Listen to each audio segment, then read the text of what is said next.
I'm nice and rejuvenated and ready to talk. I took my little break. I planned out my week. I'm feeling very excited about my challenge. I just took a nap before this, so if my eyes seem a little bit, low, that's probably why. Welcome back to the podcast, guys. We took a little intermission. We're back. I know y'all probably thought I wasn't gonna come back. Y'all I literally didn't think anything. No one literally cares. Anyway, today's episode is something I'm very passionate about, and I'm going to share a story with you that has been lingering over my head for a year. Literally, next month would be a year that this has happened. The premise of today's video is about forgiveness. More importantly, forgiving yourself, and how it is the most important thing that you need to do.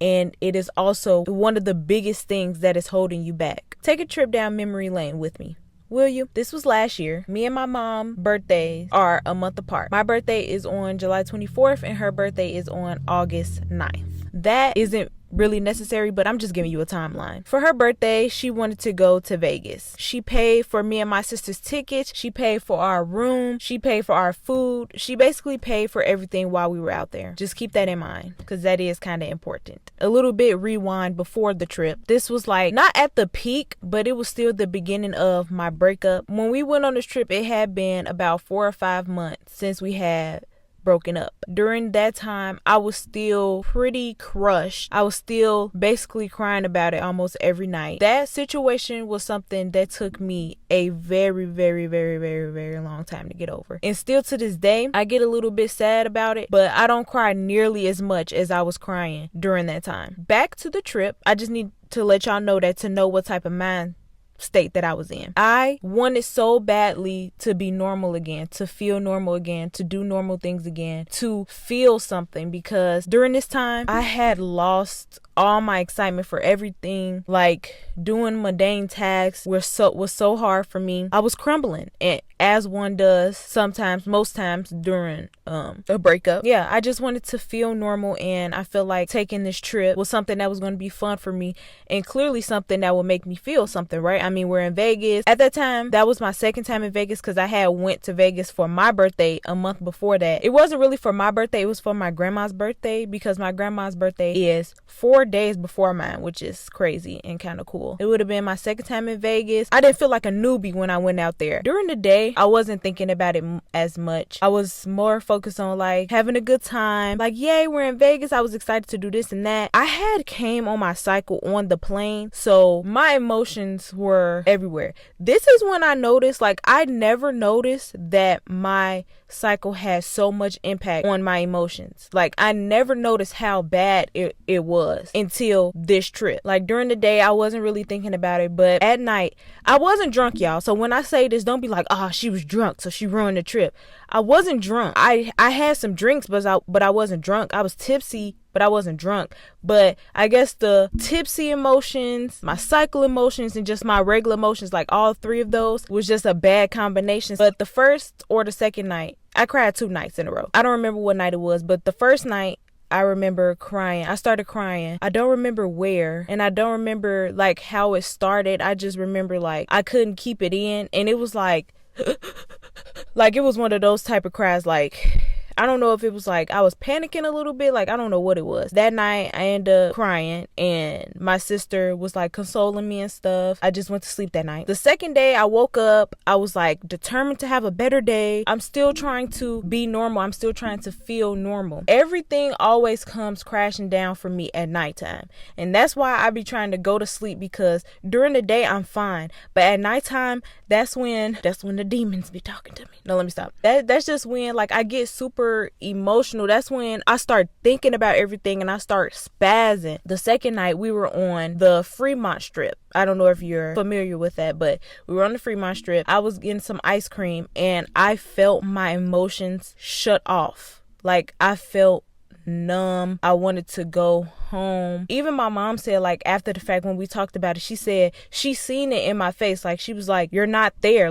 You're not there. I couldn't even tell y'all what I felt. I just knew that I was off. I wasn't me anymore. So this is where everything goes left. So I ended up crying again when we were waiting on our food at Popeyes. And everybody was just like, go upstairs, go upstairs. I put my little pillow by the window because we had a view of like the city. And I just sat there and I cried and I cried, I cried. And everybody went to my mom's room. So, well, after I was done crying, I went to my mom's room with my food to try to have a normal night. We get to talking about it and my mom's like, I don't know when we forgot our worth or something like that. Blase, blase. I was just telling her like, it's not that I don't know my worth. It's just that it hurts and I'm still hurting, basically. You know, my sister's like, what are we doing tomorrow? And my mom was like, this is not verbatim. Somebody was like, the vibes are kind of thrown off now. And I was like, oh, because of me. And at that moment, I just felt so much rage. I was angry. I was fuming. I got up, I got all my stuff, I slammed the door, I went to go get my key, and then I went downstairs. Like, I was running away because that's what I do when I'm angry. Something that I could have did differently in that moment is I could have been like, oh, like, that hurts my feelings to know that y'all feel like that. I'm sorry, I didn't mean to, you know, kill the vibe and things of that nature. But that's not what I did. I made a scene. I ran downstairs. My mom's calling me and I'm not picking up the phone. My sister was like texting me or something and I'm not picking up the phone. Like, I just needed to get away. My sister ends up coming downstairs and she's like, you giving everybody a panic attack, you need to come back upstairs. I end up stumping away from everybody again because my sister and my mom's partner at the time came downstairs to come get me, but I ended up stumping up the stairs without them. And I sat in a little common area before you get to your rooms and everybody like walked past me. Then my sister ended up coming back and was basically like giving me the business. And then, yeah, that was the end of the night. So that's pretty much a recap of it. It was very more dramatic, as my sister would call it. I was just sad because I don't know what I was expecting to gain from that, but I was just hoping that instead of getting like anger, I would get compassion. Even though my sister, she helped me the first night and then I cried the second night. So I guess I was crying again. The second night, it was just like, oh my God, like she crying again. This is where I want to talk about forgiveness, forgiving yourself. Ever since that specific situation happened, I have not been the same because I never forgave myself for doing that. I never gave myself grace for doing that. People do a lot of crazy things in this life, and we're probably going to do more crazy things in this life when it comes to heightened emotions. I have to remind myself that I did the best that I could do with what I had at the time. Meaning, the way I knew how to process my emotions at the time, the way that I knew how to express myself at the time, that's how I did it.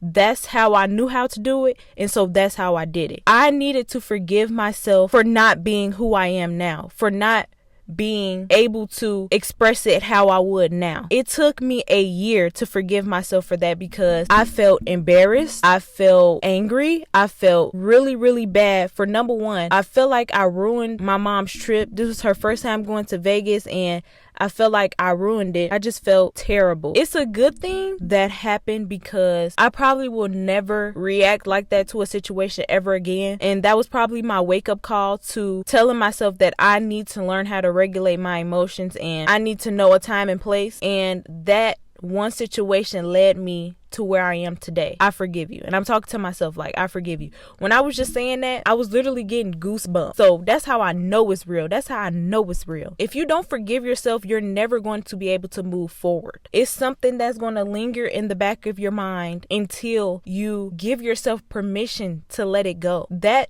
thought has been on my mind for a year. I literally just came to this conclusion, last month, maybe 2 months ago. I need to forgive myself. I was so worried about proving myself to everybody else, like proving to them that I wasn't that same girl that I was in that hotel. But I don't have to prove anything to them. Even though that's my sister and that's my mom, I don't have to prove anything to them. I know that in my heart, I didn't mean to hurt anybody's feelings. I know that I didn't mean to ruin the trip. I know what my intentions were. If I know that, then why can't I forgive myself for what I did? Why can't I let it go? If everybody else has let it go, why can't I? It's because I'm still, even though everybody has forgiven me, I'm still seeking for that validation, or I'm still going out my way to redeem myself when I don't have to. If you've done something in your life where you regret it or you feel bad about it or you wish you never done it, forgive yourself. Forgive yourself. Look yourself in the mirror and say, I forgive you for doing what you felt was necessary at the time. I forgive you because you didn't have the tools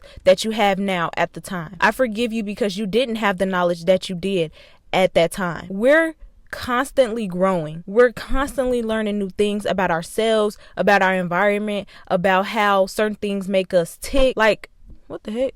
Why I look blue? I'm sorry. I don't know why it looks blue. You are constantly learning stuff about yourself year after year. The person who you were 3 months ago, you're not even that same person. So forgive yourself from 3 months ago. Forgive yourself from a year ago. Forgive yourself from 5 years ago. You did what you knew how to do at the time. You're different. You're not the same. Forgive her, let her go. And I want to give you an example because even if you've done something worse or if you've done something of the same nature, I just want to let you know that we all have been there. The most important thing is that you learn from it though. Did you learn from it? Okay. Let it go. Don't let it run your life. Don't let it be the reason why you're scared. Don't let that hurt sabotage you from your future. Let it go. Do you hear me?